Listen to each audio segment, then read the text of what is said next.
líbrame del error y ayuda a mis hermanos que escuchan, Señor, a que puedan ser alimentados, animados y exhortados con la enseñanza de tu palabra. Ayúdanos, Señor, ayúdanos, Espíritu Santo. Y te lo pedimos todo en el nombre de Cristo Jesús. Amén y amén. El 15 de febrero del 2015, en el internet se subió un video. El video fue titulado así: Mensaje firmado con sangre a la nación de la cruz. 21 hombres vestidos de naranja frente a una playa de rodillas con sus manos atadas atrás, y 21 hombres de negro detrás de ellos con máscaras, con un cuchillo muy filoso y grande en sus manos, listos para asesinar a esos 21 hombres vestidos de naranja enfrente de ellos. Mártires.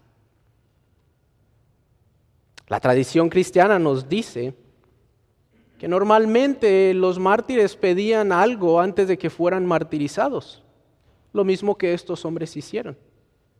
La oración de ellos era: Señor, perdónalos, porque no saben lo que hacen. Mientras que sabían que sus vidas estaban a unos pocos segundos de ser martirizados. Pero, por fe, ellos sostuvieron eso que creían. Fue el Espíritu Santo el que los ayudó a sostener esa fe tan increíble y no decaer hasta el último momento y no negar de su fe, que lo pagaron con el mismo precio de su sangre. 3 millones de bebés en el vientre cada año son matados, sacados pedazos por pedazos en los vientres. Mundialmente, 3 millones.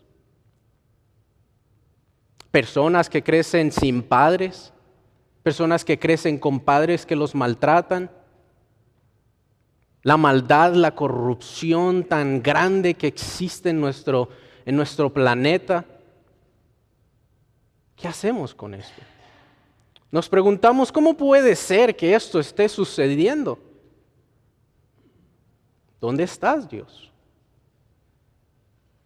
Eso es exactamente lo que el libro de Habacuc es. La maldad, la atrocidad, el caos en el mundo. Y el profeta viene y pregunta: ¿hasta cuándo? ¿Cuándo te dignarás de bajar y hacer algo, Señor? Antes de entrar en el texto, yo quiero exponerle el autor, la fecha y el tema principal para que podamos adentrarnos al texto. El libro de Habacuc se fecha entre el año 609 al año 598 a.C. Habacuc es contemporáneo de Jeremías, de Sofonías y de Nahum. En el año 609, donde es probablemente que se escribió este libro, muere el rey Josías, aquel rey muy conocido por hacer esas grandes reformas en el pueblo y que todos empezaron a adorar a Dios y haber tumbado todos los altares altos. Pero el rey muere, Josías, en el 609. Luego de su muerte, el pueblo, en vez de poner al rey que debía de seguir, ponen a alguien a su conveniencia, aunque era uno de los hijos de Josías, pero ponen a alguien por su propia conveniencia. Esto hace que el pueblo vaya en un declive absolutamente rápido hacia la maldad, alejándose completamente de Jehová. Asiria era la potencia mundial en ese entonces. Eran los grandes, eran los magníficos en ese entonces, hasta que se levanta Babilonia. Babilonia se levanta y derrota a Siria y entonces ellos llegan a convertirse en la potencia mundial en ese entonces. Entonces comienzan a conquistar país por país, ciudad por ciudad, pueblo por pueblo y cada territorio a su alcance. Así este libro fue escrito antes de que Babilonia entrara a Jerusalén, pero cuando ya Babilonia estaba actuando en ese momento, como una nación poderosa. Ese es el contexto del libro. Habacuc es un libro muy, muy inusual en el Antiguo Testamento entre los profetas. Comúnmente los profetas son conocidos como aquellos que reciben palabra de Jehová y van y la anuncian al pueblo. Habacuc es inusual, porque Habacuc no recibe palabra de Jehová y va y sale y la da al pueblo. Habacuc tiene un diálogo con Dios, un uno a uno con Dios. Es un libro inusual. Él tiene preguntas, tiene cuestiones, tiene quejas sobre lo que está sucediendo alrededor de él y él las lleva a Dios. El tema central del libro es la soberanía de Dios. No tanto en cuanto a cuando Dios interviene en juicio, sino más bien en los momentos en que Él no hace evidente su poder. En los momentos en donde pareciera que Dios está en silencio, donde pareciera que Dios no está haciendo nada, donde pareciera que simplemente no existe Dios. De eso se trata este libro. La soberanía de Dios y de que Él tiene el control completo aun cuando todo parece estar en caos. Una estructura literaria, ¿cómo podemos armar el libro de Habacuc? Esto es importante, no se tiene que aprender esto, pero es simplemente para que usted entienda que esto está perfectamente hecho. Hay algo que se llama la estructura quiástica en la Biblia. Es algo muy común en una técnica del Antiguo Testamento, basada en repeticiones o paralelismos. Déjeme explicarle con un ejemplo para que me entienda. Piense en una montaña. Punto A, abajo en la montaña. Punto B, más arriba de la montaña. Punto C, y en el pináculo o en la punta de la montaña es el punto D. Así es como normalmente funcionaba la estructura hebrea de los libros. Paralelo, el punto central, la tesis del libro. Así funcionaba. ¿Cómo está este libro? El versículo 1, del capítulo 1, el versículo 2 al versículo 4 es: ¿cuánto debo de esperar por justicia? Al otro lado de la montaña tenemos el capítulo 3, 16 al 19. Esperaré por justicia. Subimos. Capítulo 1, 5 al 11, viene un gran ejército. Al otro lado de la montaña, capítulo 3, 1 al 15, un gran ejército de Jehová viene. ¿Ven los paralelos? ¿Cuánto debo de esperar por justicia? Justicia vendrá. Vendrá una gran ciudad, vendrá un gran ejército. Seguimos subiendo. Capítulo 1, versículo 12 al 17. ¿Por qué los justos son castigados por los impíos? Al otro lado tenemos, capítulo 2, versículo 6 al 20, es: ellos serán juzgados, los impíos. Paralelismo. Y el punto central, la tesis central de todo el libro de Habacuc se pone en medio del libro: el justo por la fe vivirá. Este es el punto central del libro, la tesis central de todo lo que está en el libro de Habacuc. Eso es lo que nosotros vamos a estudiar hoy. Hay otras formas literarias que podíamos describir, una forma lineal o otras, pero no me quiero meter en ellas por cuestión de tiempo, aunque serían importantes. Hay algo que es muy bien dicho, hermanos, antes de que entremos en el texto. Y yo quiero que especialmente los jóvenes me pongan atención a lo que yo voy a decir. Escuchen, jóvenes. Los únicos que pueden preguntarse acerca del problema del mal son los cristianos. Los únicos que creen que Dios existe y que lo conocen, ellos son los únicos que pueden realmente preguntarse por qué existe el mal en este mundo. El incrédulo o cualquier persona que no cree en Dios no puede hacerse esta pregunta. Simplemente no puede. Si Dios no existe para ellos, eso tumba toda capacidad para preguntar acerca de la maldad. Ellos dicen, los que no creen en Dios, somos criaturas evolucionadas, que venimos del pez, que nacen, viven, mueren. ¿Qué interés hay entonces con la ética y la moralidad? Nunca vas a ser juzgado por lo que hiciste aquí en la tierra. Así que, ¿de qué me preocupo? Vivo una vida nueva. Salgo, tomo, bailo, violo, mato. ¿Por qué se preocupan por el mal?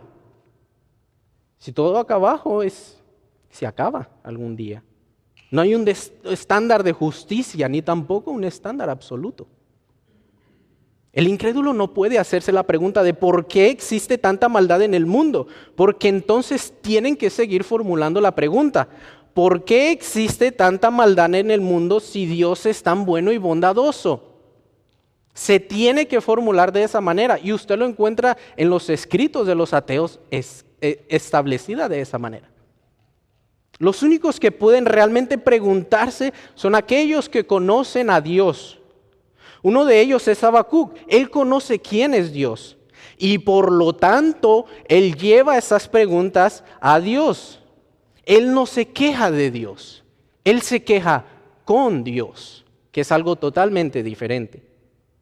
Veamos el contexto, aunque ya le dije un poco en esa forma quiástica, pero esto nos va a ayudar a ver un poco más el texto. Vayamos al contexto inmediato.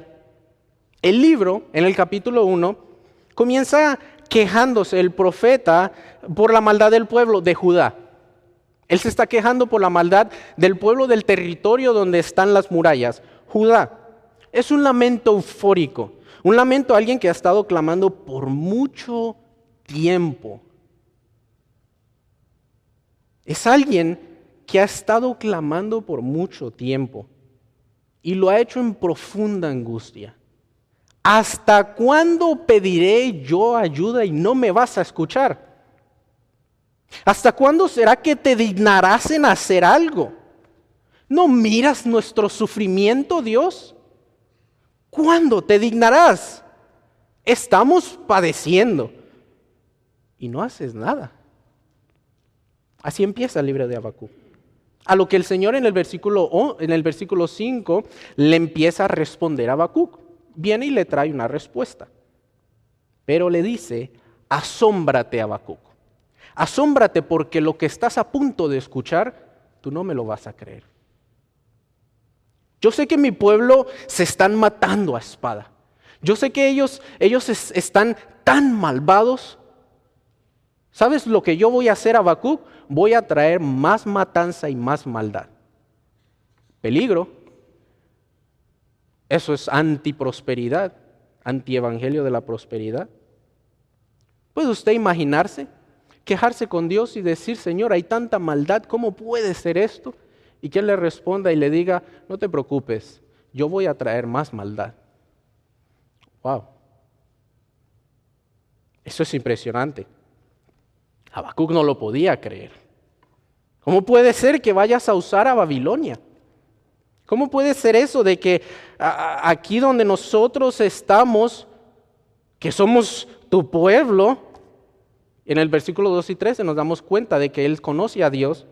Tú eres un Dios santo, eres un Dios eterno, justo, limpio de ojos, que aborrece el mal. Eres un Dios protector y poderoso. ¿Y vas a usar a esos perversos? Ellos bailan sobre sus enemigos. La historia dice que ellos hacían algo muy similar a los romanos. Probablemente los romanos de ahí lo cogieron.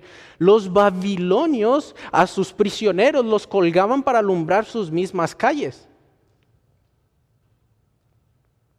A los exiliados los trasladaban, y en Habacuc se dice, les ponían un anzuelo sobre sus labios y así los trasladaban por el desierto hasta llegar a Babilonia. Ellos arrasan con todo lo que se les atraviesa. No tienen perdón de nada, matan sin piedad, y lo peor de todo es que se mofan, se alegran, se gozan de ello y dan gloria a su Dios. Y Dios le está diciendo a Habacuc: yo los voy a usar para traer juicio a Judá. Por eso Habacuc entonces queda, ¿qué? ¿Cómo puede ser? ¿Vas a quedarte callado cuando Babilonia venga y destruya a Judá? ¿Harás algo cuando tu pueblo sea martirizado? ¿Estarás cruzado de brazos esperando a ver qué hace tu pueblo? ¿Responderás a tu pueblo que clama día y noche en sufrimiento y calamidad? ¿Te quedarás callado en medio de la aflicción y del dolor de tu pueblo? Estamos sufriendo. Respóndeme. Es lo que quiere Habacuc. ¿Cuál es la respuesta? La respuesta que Dios le da a Habacuc es una respuesta que lo hace callar y adorar.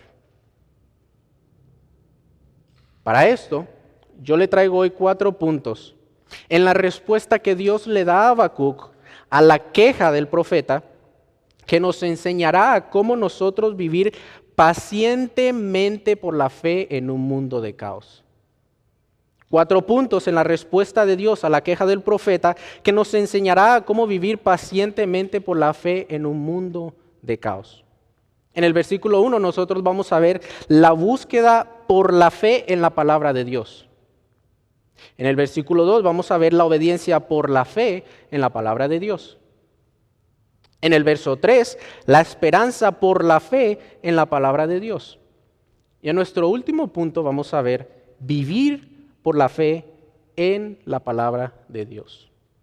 La búsqueda por la fe, la obediencia por la fe, la esperanza por la fe, vivir por la fe. Ese es mi propósito hoy. Mostrarle a través del libro de Habacuc, o de estos 4 versículos que leímos, ¿qué es la fe? ¿Cómo podemos vivir de acuerdo a la fe? ¿Cuál es el galardón de esa fe en un mundo lleno de caos y sufrimiento? Empecemos. Versículo 1. La búsqueda de la palabra de Dios. El profeta, después de haber recibido palabra de Jehová, que le dice, voy a traer más maldad, el profeta se decide a buscar fervientemente la respuesta de Dios a su queja. Mire la disposición del profeta. Versículo 1. Sobre mi guarda estaré y sobre la fortaleza afirmaré el pie. En esta primera parte del versículo, el profeta se dispone a presentarse en un lugar definido y a permanecer por un periodo de tiempo extendido como un centinela. Como un centinela. El centinela era un hombre de la guardia real que se ponía sobre una torre en la muralla de la ciudad para observar si algún enemigo se aproximaba.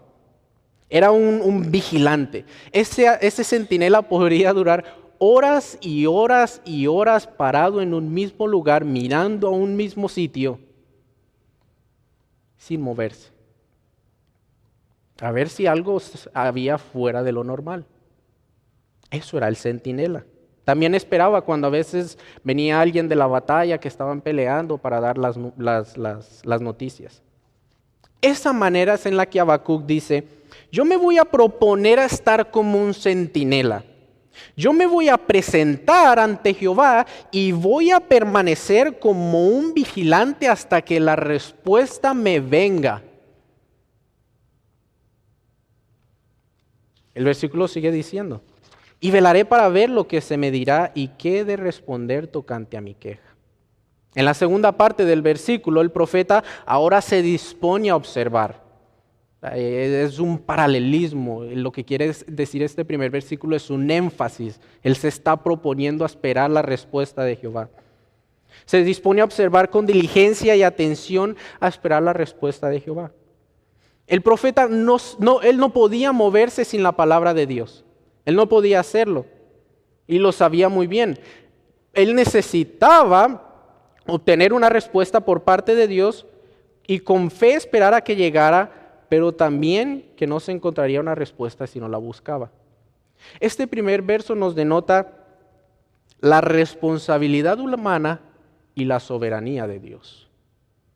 El versículo subraya la importancia del trabajo de los humanos junto a la obra de Dios. En la primera mitad del versículo, Habacuc se propone a recibir la respuesta de Dios. Y en la segunda, él simplemente espera a que Dios responda. Es un hombre sabio. Lleva sus preguntas a Dios para obtener respuestas. Observe la fe de Habacuc en su búsqueda. Él se prepara y luego espera para la respuesta de Jehová, aun cuando el tiempo de esa respuesta sea incierto.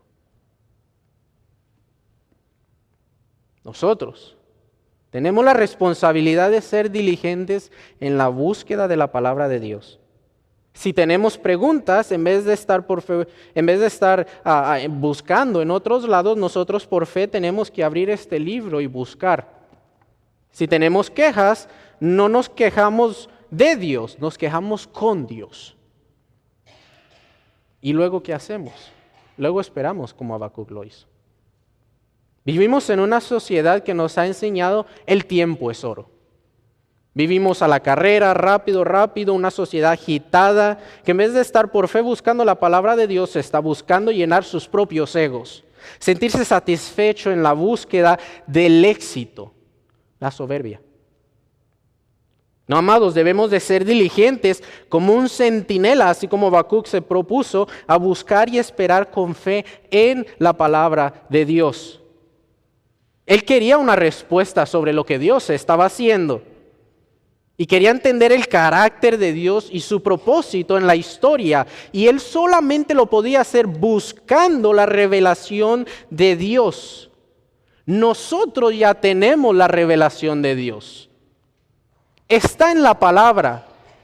El libro se cierra. Ese es nuestro trabajo, buscar como el centinela por fe en la palabra de Dios. Los profetas no tenían una sabiduría independientemente de Dios. No, ellos dependían de la revelación de la palabra de Dios y así también nosotros dependemos completamente de este libro, de la revelación dada por Dios, la verdad absoluta. Se presenta y persevera en la búsqueda, sabiendo que por fe él va a obtener la respuesta, aun cuando no sea incierto el tiempo en que él responda. ¿Eres como el centinela buscando en la palabra de Dios? Lo maravilloso es que Dios recompensa esa fiel espera. Habacuc recibe una respuesta por parte de Jehová. Versículo 2. La obediencia por la fe a la palabra de Dios.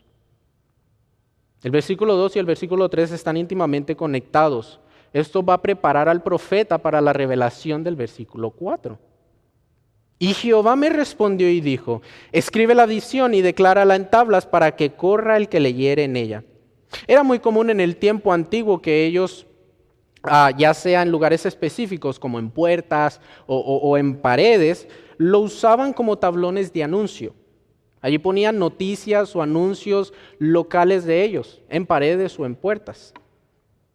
Algo así como nosotros que vemos carteles publicitarios cuando vamos manejando por el freeway. Esos grandes carteles publicitarios, algo parecido. El Señor le da el mandato a Habacuc, escribe en tablas grandes. Y la palabra tablas es la misma en hebreo que se usa en el Éxodo para las tablas de los 10 mandamientos. O sea, lo que tú vas a escribir a Habacuc es de suma importancia. Él debía de escribir lo que se iba a revelar, pero no solo escríbelo, sino que hazlo de manera clara y leíble. La palabra declara, ahí que usted tiene en su Biblia, quiere decir que Habacuc debía de escribir de tal manera que absolutamente todos, aun el más humilde, pudiera leerlo, para que corra el que leyera en ella. Lo que el Señor quiere decir aquí cuando le revela a Habacuc, para que la palabra que vas a escribir en las tablas cuando la gente lo vea en esos lugares de anuncio donde las vas a poner, se difunda para que aquel que lea lo diga a los demás. Eso significa para que corra el que lea. Cualquiera que lea o escuche las palabras que tú vas a poner ahí, debe de considerarse un heraldo de la comunicación importante que va dirigido a todas las personas y en todas partes. Todos los que lean lo que tú vas a escribir, Habacuc, deben de ser capaces de pasarlo a otros. La obediencia a la palabra de Dios por la fe. ¿Por qué por fe?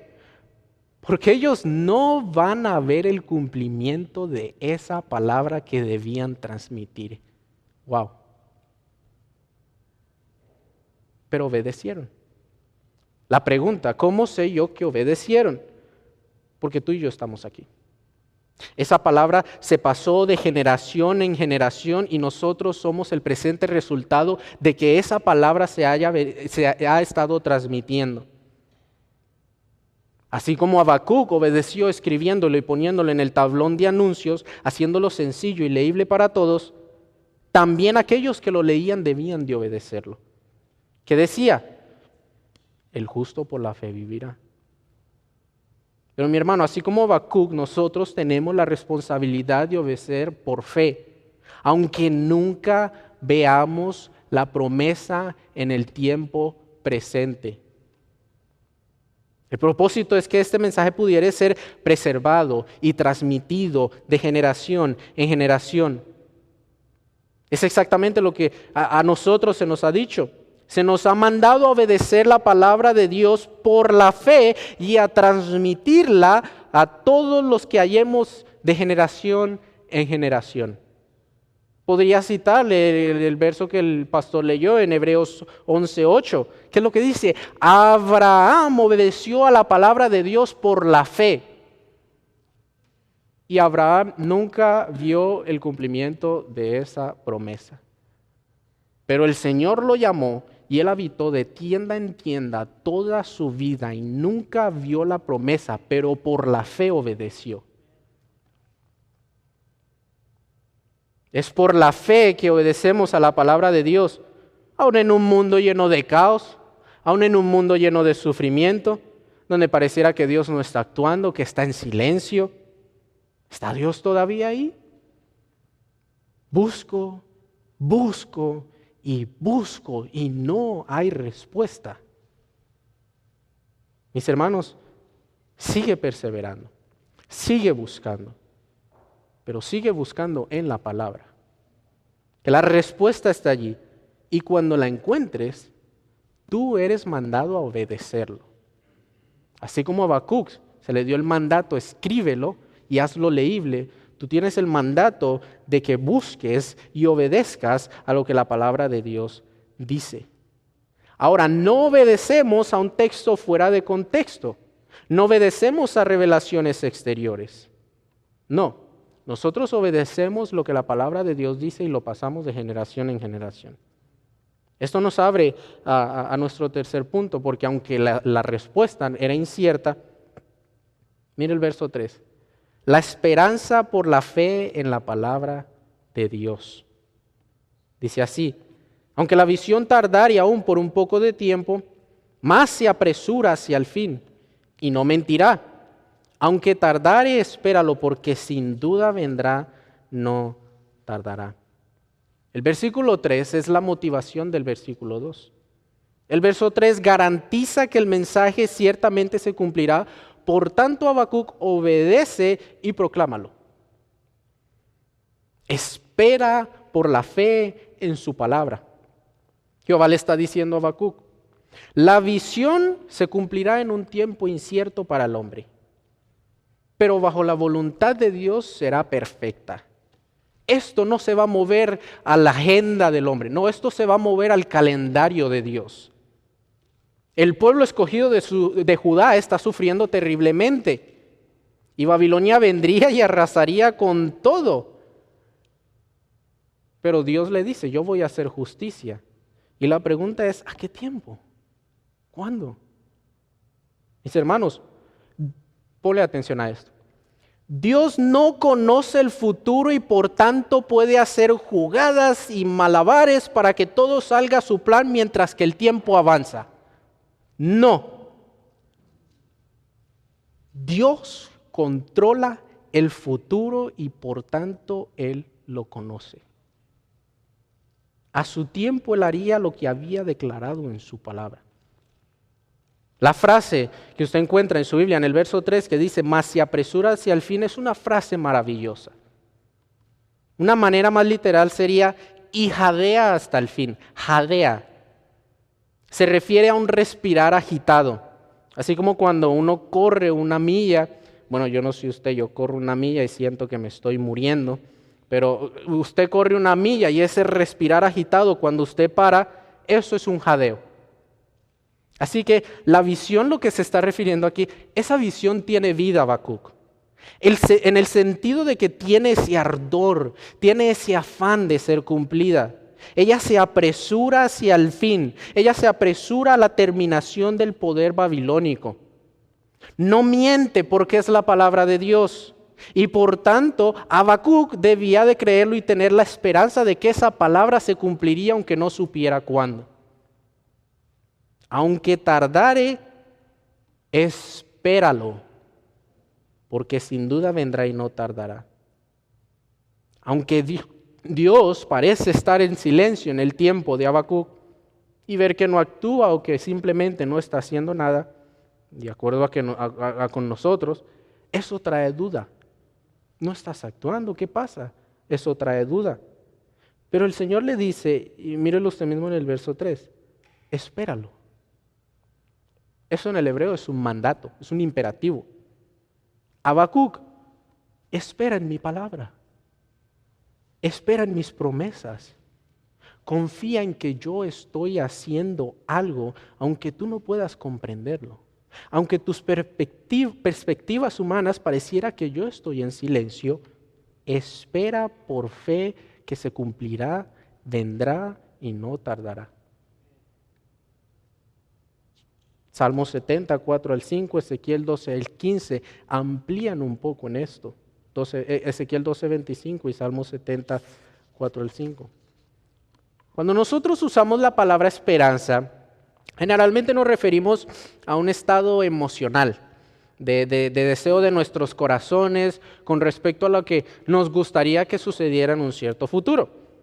Por ejemplo, yo tengo la esperanza, aunque por más fe que tuviera, probablemente nunca va a pasar en mi vida, yo tengo la esperanza de que Colombia algún día gane el Mundial. Pero mis hermanos, por más esperanza que yo tenga de que Colombia un día gane el Mundial, ese futuro es incierto. Pero así es como la gente hoy en día ve la esperanza. Sin embargo, cuando la Escritura habla de esperanza, no se refiere a un deseo, a un resultado futuro incierto. Se refiere a un deseo de un resultado que es absolutamente seguro. Basados en nuestra confianza en las promesas de Dios, podemos estar nosotros completamente seguros de que habrá un resultado. Cuando Dios le da a su pueblo una promesa para el futuro y la iglesia lo comprende, se dice que esta esperanza es el ancla del alma, Hebreos 6:19. Un ancla es lo que protege que un barco se vaya en contra de otro o se derive en el mar. Las promesas de Dios para el mañana son el ancla para los creyentes de hoy, porque son ciertas y son seguras. Hebreos 11:1 dice que la fe es la certeza. Se me fue. La fe es los nervios. La certeza de lo que se espera y la convicción de lo que no se ve. En otro sentido, la fe es el fundamento de la esperanza. ¿Qué es lo que alimenta la esperanza? La fe. Versículo 4, punto 4. Vivir por la fe en la palabra de Dios. Voy a tomarme un poco más de tiempo en esto, porque este es exactamente el versículo y el centro y la tesis de todo. Aunque sé que no podré desarrollar todo lo que está aquí en una ampliación de toda la Escritura, porque se cita 3 veces en el Nuevo Testamento, pero he tratado de conjugarlo lo más posible para que pueda usted entenderlo. Porque hay una incomprensión increíble de qué es la fe, especialmente nosotros que vivimos en un mundo donde se conoce el movimiento de la fe, que no es nada cierto. Entonces entramos en la revelación del mensaje. Aquella respuesta por la que Habacuc tanto ha estado esperando, la que él tanto ha estado anhelando, la que él tanto ha estado buscando como ese centinela, perseverando. Aquella que escribió en esas tablas y la puso para que el pueblo la viera. Y fue pasada de generación en generación. Aquella que tardaría, pero que se cumpliría. He aquí que aquel cuya alma no es recta se enorgullece, mas el justo por la fe vivirá. Eso es lo que Habacuc tanto esperaba. Es un contraste entre el no recto y el justo. Es un contraste entre el orgulloso y el que vive por la fe. Miremos entonces primero, el orgulloso. La palabra orgulloso quiere decir alguien hinchado, soberbia, envanecido, arrogancia, obstinación. La idea en el hebreo es como la de un tumor maligno que se hincha exageradamente. Esta palabra en el hebreo se usa solamente 2 veces. Usted puede encontrar orgullo, vanidad en otras partes de la Escritura, pero en hebreo solamente se usa 2 veces esta palabra. ¿Sabe dónde se usa? Números 14:44. Déjeme le explico. El pueblo de Israel ha sido rescatado de Egipto. Vio las 10 plagas, vio el poder de Jehová. En el día Jehová los guiaba con una columna de nube y en la noche los guiaba con una columna de fuego. Jehová abrió el mar rojo para que cruzaran en seco y derrota a los egipcios cerrando el mar sin que ellos movieran un solo dedo. Los alimentó con el maná, con aves que caían del cielo, les dio agua y en el Sinaí hizo un pacto marital con ellos. Luego les dijo, entren a la tierra prometida, entren. Envían entonces a 12 espías. Luego regresan los 12 y 10 de ellos dicen, no, allá no entramos. Son gigantes y numerosos y nosotros somos chaparritos. ¿Cómo crees que vamos a ir a derrotar a esos gigantes? Nunca podremos. El pueblo tuvo miedo. El pueblo no creyó a la palabra de Jehová. Entren a la tierra prometida. Luego el Señor, por ver la obstinación del pueblo, el pueblo se quejó con Moisés de Dios, no fueron a quejarse con Dios, se quejaron con Moisés de Dios, y el Señor dice, ok, mata a los 10 espías, quedan 2 vivos, Josué y Caleb, mata a los 10 espías, y le dice al pueblo, ustedes no entrarán, entrarán sus hijos. ¿Qué hizo el pueblo? ¿Qué fue lo que hizo el pueblo? Se levantó y dijo, vamos a ir a conquistar la tierra. Y Moisés les dijo, ¿qué? ¿Están locos? Les acabo de decir que Jehová no estará con ustedes si suben. Él no está con ustedes. Pero el verso 44 dice, pero ellos se obstinaron. Ahí está la palabra, la misma. Se hincharon, se enorgullecieron y subieron a conquistar la tierra cuando Jehová les había dicho no suban. Y fueron derrotados. Ese es el orgulloso, uno presuncioso, uno que no vive por la fe, sino que vive por su propio ego. Noten el mismo versículo, aquel cuya alma no es recta, todo su interior, toda su esencia de su vida, su pensamiento, sentimiento, el querer, el desear, lo hace por su propio beneficio. No hay humildad, hay orgullo. Es uno que no confía en las promesas que están puestas en las Escrituras. La Biblia describe al orgulloso como uno que pareciere ser honrado aquí en la tierra. Uno que parece ser glorificado, uno que se mofa de su manera de vivir, así como Babilonia. No reconocen a su Criador ni todo lo que les ha dado. Dichoso es mientras vive el orgulloso, porque cuando muera no volverá a ver la luz. Será como las bestias, dice el Salmo 49, 18. Pero, los benditos peros de la Biblia, como dice un hermano. Esa palabra más en el versículo 4 puede también ser escrita pero. Pero el justo por la fe vivirá. ¿Quién es el justo? Acá en el texto se está refiriendo al remanente. El Señor está prometiendo que un remanente justo de Judá confiará en el Dios que recuerda la misericordia en medio de la ira. Ese remanente que el Señor había apartado, ellos vivirán por la fe, por una dependencia inalterable en el Señor, una confianza que persevera en medio del caos y la humildad. El hebreo, cuando usted lee esto, recuerda a Génesis 15. Eso es lo que hace el hebreo. Abraham creyó y le fue contado por justicia. Y entonces Habacuc lo que está haciendo es tomar eso y aplicarlo al tiempo de él. Por fe, Abraham, siendo llamado por Dios, esperó pacientemente el cumplimiento de las promesas de Dios. Y ahora Habacuc la toma y la aplica a él. Y entonces, luego en el Nuevo Testamento se vuelve a aplicar. Habacuc está diciendo, el remanente así como Abraham debe de esperar por la fe. El Nuevo Testamento nos aplica este concepto donde ahora Pablo toma esa misma frase y la aplica al contexto de él. Pero Pablo lo hace ahora de una manera más clara. La justificación por la fe. Note dos cosas, y me ampliaría un poco en estas. Número uno, el texto no dice, por la fe el justo vive, no. El justo, no dice, por la fe el justo vive, no. El justo por la fe vivirá. Y dos, no dice el justo empezará por la fe, no dice vivirá por la fe.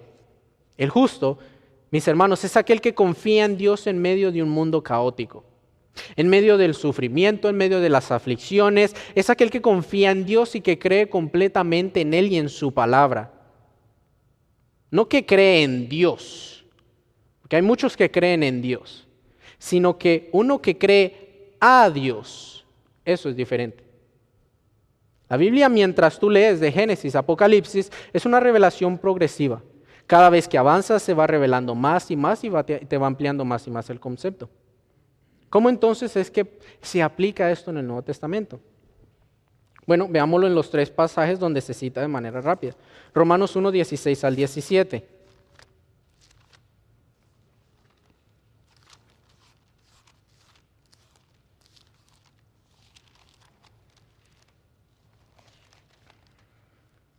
Dice así, Romanos 1, 16 al 17.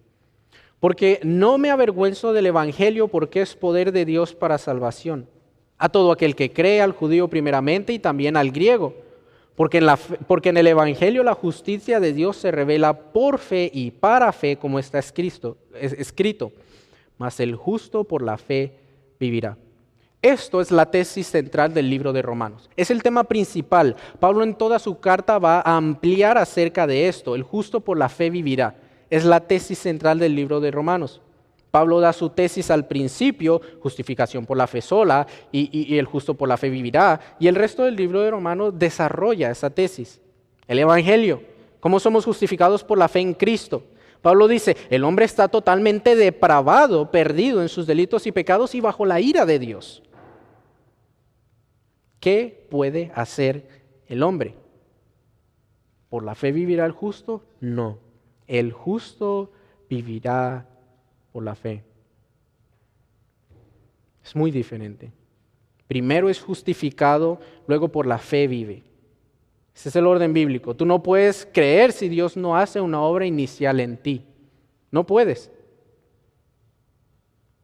Él nos salva y entonces nosotros respondemos de acuerdo a esa obra inicial que Él ha dado. Por lo tanto, vivimos por la fe. El justo vive en el Espíritu. Romanos 8.1. Y Romanos 8.1 está citando a Ezequiel 18.9. Pablo subraya lo mismo en el punto central de Habacuc, solo que lo hace de una forma diferente. Gálatas 3:11 al 12. Acompáñenme allá rápidamente.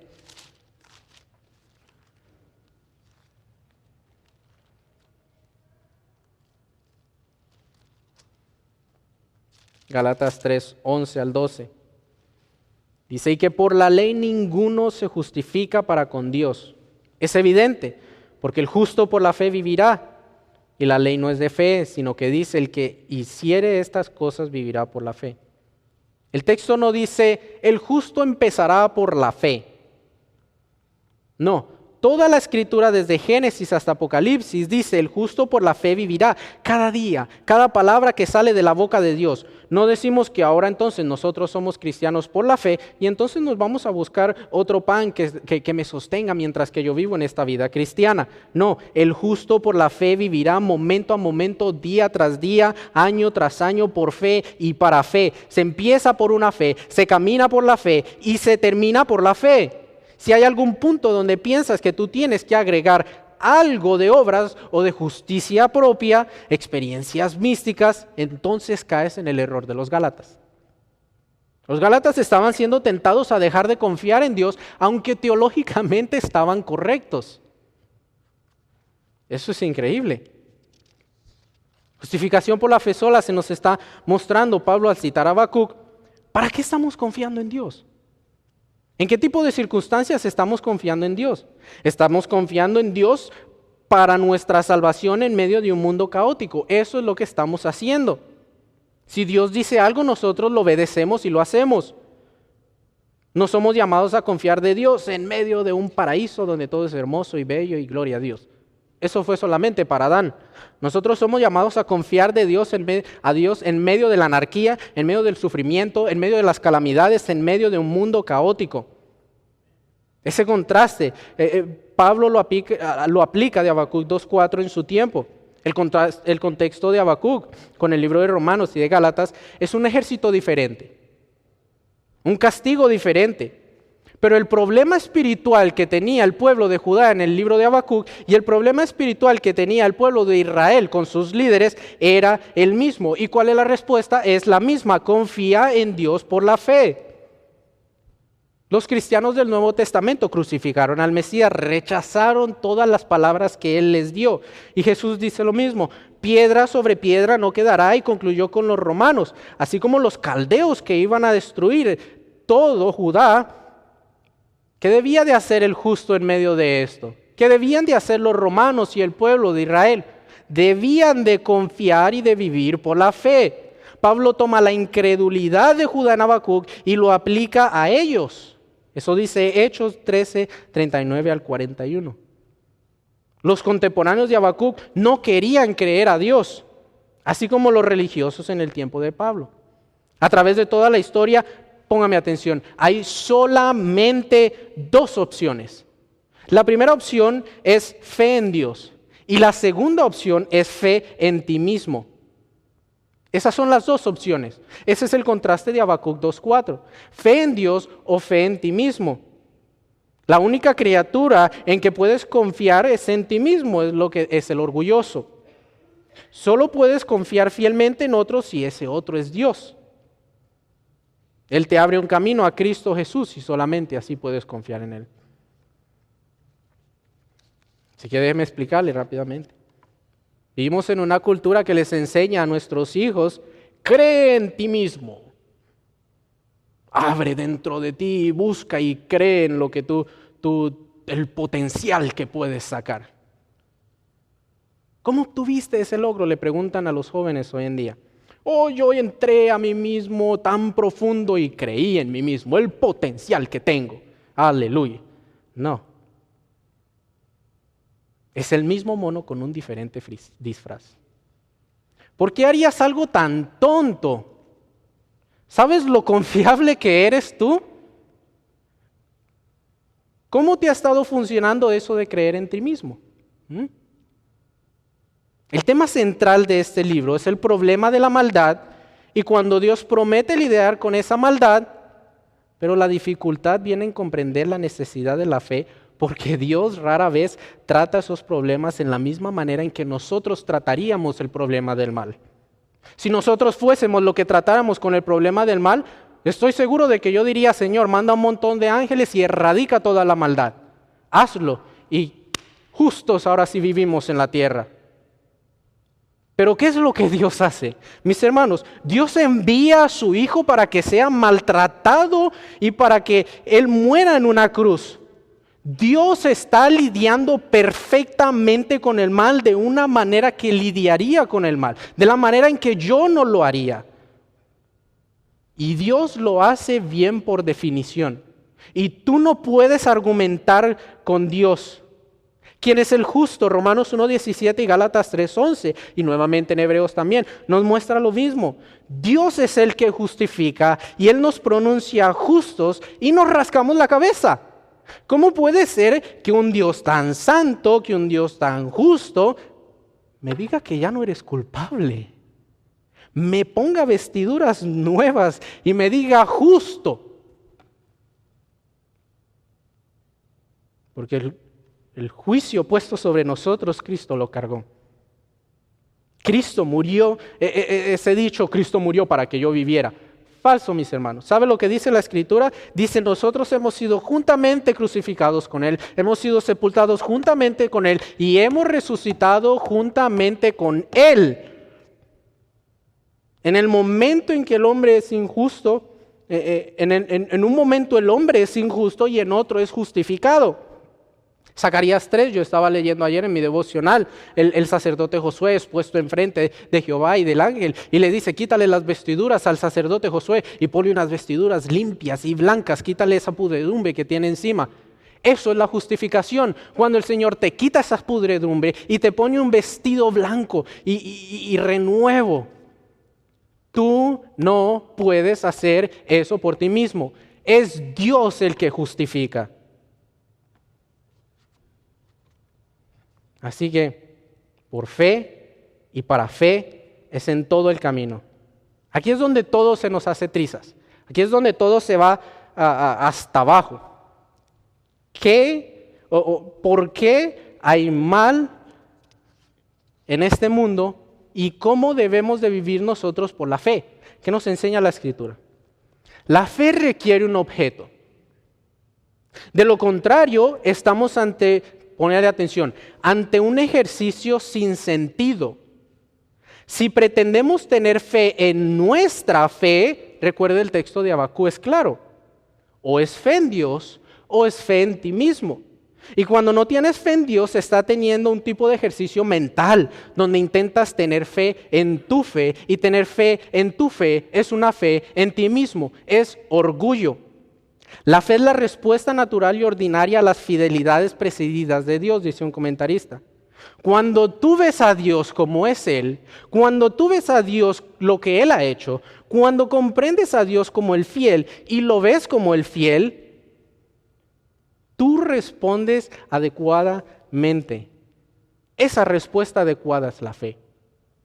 Cuando ves a Dios como fiel, tú respondes en fe. Cualquier otra cosa es fe en tu fe.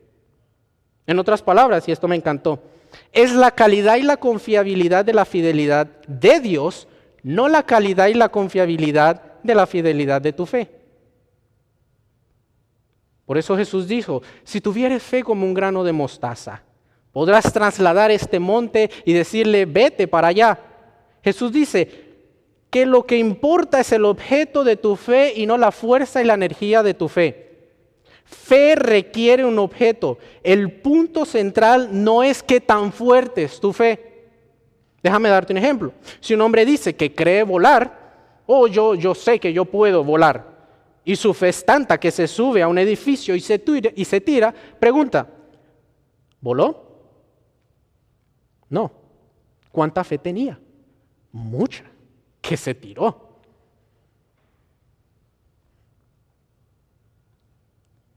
Porque fe no le da la capacidad de volar. Necesitas un objeto fiable o fiel para poder volar. Déjenme ponerle otro ejemplo para que contrastemos con este mismo. Una persona que tiene miedo a las alturas y se sube a un avión. Pavor tiene, que se sube y se sienta y está así, temblando, como nunca. Pero tiene suficiente fe, aún tan pequeña, que se sube a ese avión. Pregunta, ¿voló? Sí. ¿Mucha fe? No. ¿Es Dios injusto entonces? Aquel tenía una super fe y no voló. Y este no tenía nada de super fe y voló y llegó a donde quería ir, a su destino. ¿La fe es importante? Por supuesto que es importante, pero debe de ser entendida correctamente. Tu fe no es la que te sostiene, es el objeto de tu fe lo que te sostiene. Es como el ejemplo del hombre del avión. Su fe no lo estaba sosteniendo, estaba temblando ese hombre y con ganas de bajarse. Fue el avión lo que lo sostuvo. La desesperación de la fe, que el avión se caía, no hizo que se cayera. Tu fe tiene que ver con la fidelidad del objeto. Tiene que ver con si el avión está en buenas condiciones y para volar. Y si proveíste suficiente fe para que te lleve al lugar correcto el avión. Para que entonces puedas volar y te lleve. Tu fe no está volando al avión. Tu fe no le da a Dios recursos extras para salvarte. Tu fe te puso en el lugar donde las promesas de Dios se han cumplido y tu fe no hace a Dios capaz de cumplir las promesas. Tu fe te hace a ti un receptor de las promesas escritas en las palabras de Dios. La fe requiere un objeto. Ese objeto debe de ser la palabra de Dios. Ese objeto debe de ser lo que Dios ha prometido y lo que Él está haciendo. Dios en su palabra dice, esto es lo que quiero que hagas y esto es lo que quiero que creas. Así que lo que nosotros debemos de hacer es buscar en su palabra, preguntarnos qué está hablando Dios, qué está Él declarando de sí mismo, qué es lo que yo debo estar haciendo en este momento. Y si tú ves la fidelidad de Dios en ese momento y respondes adecuadamente, aunque el mundo esté en caos y cayéndose bajo pedazos, crees a eso, eso es fe evangélica. Tú lo miras a Él. Tú no te miras a ti, cómo sacas tu fe, a ver si es suficientemente grande para creer en Dios, o a ver si es suficientemente admirable tu fe. No. Tú necesitas mirar a Dios y preguntarte, ¿es Él suficientemente fuerte? ¿Es Él suficientemente poderoso? ¿Es Él suficientemente sabio? ¿Estás escuchando a Dios y observando claramente lo que Él dice que quieres que hagas y obedeces? Si actúas de acuerdo a la fidelidad de Dios, tienes fe.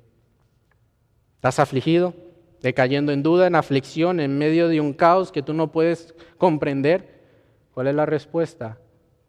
Mira a Cristo. Mira a Cristo, mira la cruz, míralo ahí crucificado, ahí es donde todo recae. Pon tus ojos en Cristo, síguelo, el autor y consumador de la fe, y si lo haces, entonces eso es fe. Eso es lo que Habacuc nos está enseñando, y ya voy a terminar. Una Judá completamente corrupta, impía, una Babilonia que viene en camino a destruirlos. Estaba lleno de distracciones Habacuc. Y luego entiende que el justo por la fe vivirá, y sabe cómo termina el libro, como le dije, él calla y termina adorando. Regrese a Habacuc capítulo 3. Habacuc capítulo 3, versículo 17, dice, aunque la higuera no florezca ni en las vides haya frutos, ¿por qué no está mirando a eso? Porque eso no importa. Ni en las vides haya frutos, aunque falte el producto del olivo y los labrados de mantenimiento y las ovejas sean quitadas de la majada y no haya vacas en los corrales. ¿Por qué Habacuc ahora no está mirando a esto? Porque eso no importa, aunque todo sea destruido, Señor, aunque todo sea aflicción y calamidad, sea lo que nos espere, versículo 18, con todo yo me alegraré en Jehová. ¿Por qué? Porque ahí es donde el profeta ahora está mirando, está poniendo su fe en Dios, él vive por la fe, él ya no está mirando el versículo 17, él ahora está mirando a Dios su Todopoderoso. Si tu gozo en el Señor está descansando en tus presunciones o en tus emociones o en tu vida en Cristo y tu vida en Cristo está sobre eso, tus emociones, y aquí está la vida en Cristo, y tu vida va así, se mueve, tambalea, todo sube y todo baja, turbulencia. Pero si tu fe está en Dios, quien no cambia, quien es la roca, Dios es una roca y sus caminos son justos y perfectos, Dios no será conmovido aunque tu fe vaya de arriba para abajo y en turbulencia. Llegará el punto en que tú te darás cuenta y te cimentarás sobre ese fundamento, porque el fundamento no se va a ir a ningún lado. Muchos cristianos, las vidas emocionales de ellos son como termómetros en vez de termostatos. Un termostato se le pone la temperatura que tú quieres y ahí se queda. Pero el termómetro simplemente refleja lo que está pasando. Habacuc está aprendiendo la lección. Gozo en el Señor a pesar de lo que esté sucediendo. Versículo 19. Jehová el Señor es mi fortaleza, el cual hace mis pies como ciervas y en mis alturas me hace andar. Eso es solo verdad si está preparado para regocijarte cuando parece que eres un tonto por hacerlo. Si no tienes idea de lo que está sucediendo, pero buscas en la palabra de Dios y escuchas la palabra de Dios y obedeces la palabra de Dios y esperas en la palabra de Dios, entonces te vas a regocijar y te vas a gozar, aun cuando todo esté bajo el suelo. Debes de tener confianza en la bondad absoluta y en la omnipotencia absoluta de un Padre que te ama. Míralo a Él Y cuando te encuentres respondiendo en el poner tus ojos en Él, eso es fe evangélica. Establécete en la roca de tu salvación. Mira a Cristo, míralo a Él, por fe. Oremos. Bendito Padre Celestial, Señor, te damos gracias por este tiempo que nos das, Señor, gracias por tu palabra. Señor, yo te pido que nos ayudes a vivir por fe, que nos ayudes a estar anclados, Señor, en ti.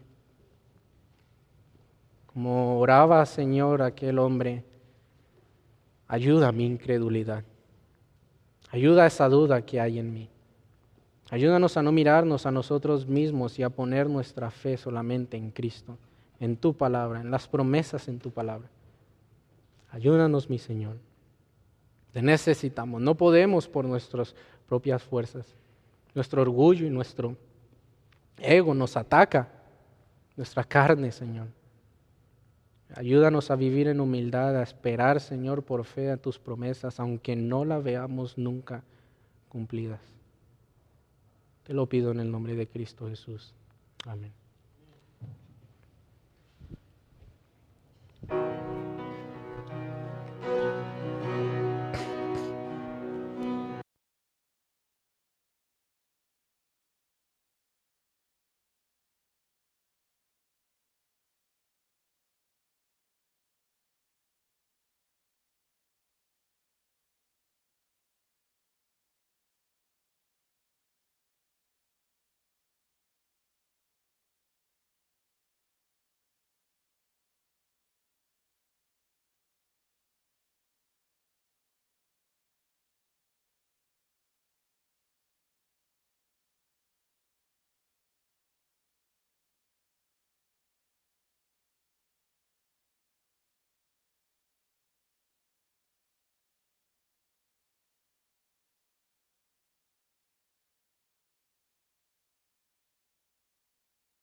Pueden tomar asiento. Simplemente como conclusión, algo, si se va a llevar algo de lo que estudiamos hoy, es sencillo. Tenemos que abrazar el problema del mal por la fe. Y cuando hacemos eso, nos encontramos parados a un lado de Habacuc. Habacuc buscó diligentemente y fervientemente por la fe que recibiría una respuesta. Habacuc obedeció por la fe a la palabra que se cumpliría. Habacuc creyó y confió por la fe en la palabra que se cumpliría aunque tardare. Y Habacuc vivió por la fe porque había sido justificado. Busca, obedece, espera y vive por la fe. Amén. Así que hermanos, como nuestro Señor Jesucristo dijo, tomen su cruz y síganle. Eso es matar el orgullo. Mueres a tu orgullo y eres juntamente crucificado con Él, sepultado y resucitado con Él. Así que toma tu cruz y síguele y vive por la fe. Amén. No se les olvide, hermanos, que el hermano Cristóbal va a estar recogiendo la ofrenda especial. Oremos para ser ya despedidos. Padre, gracias, Señor, por este servicio que nos das. Gracias por tu palabra, Señor, es que es fiable. Podemos confiar completamente en ella, Señor, porque es tuya, porque tú la has declarado, Señor. Yo te pido que nos ayudes por fe a vivir, Señor, y que nos ayudes a buscarla fervientemente, a obedecerla, Señor, como tu palabra lo enseña, y a esperar, Señor, aunque nunca veamos la respuesta a ellas, pero por fe sabemos que ciertas son. Ayúdanos, Señor, en medio del caos, del mundo en que vivimos, Señor, a esperar en ti y a vivir por fe. Gracias, Señor. En el nombre de Cristo Jesús. Amén. Estamos despedidos, hermanos.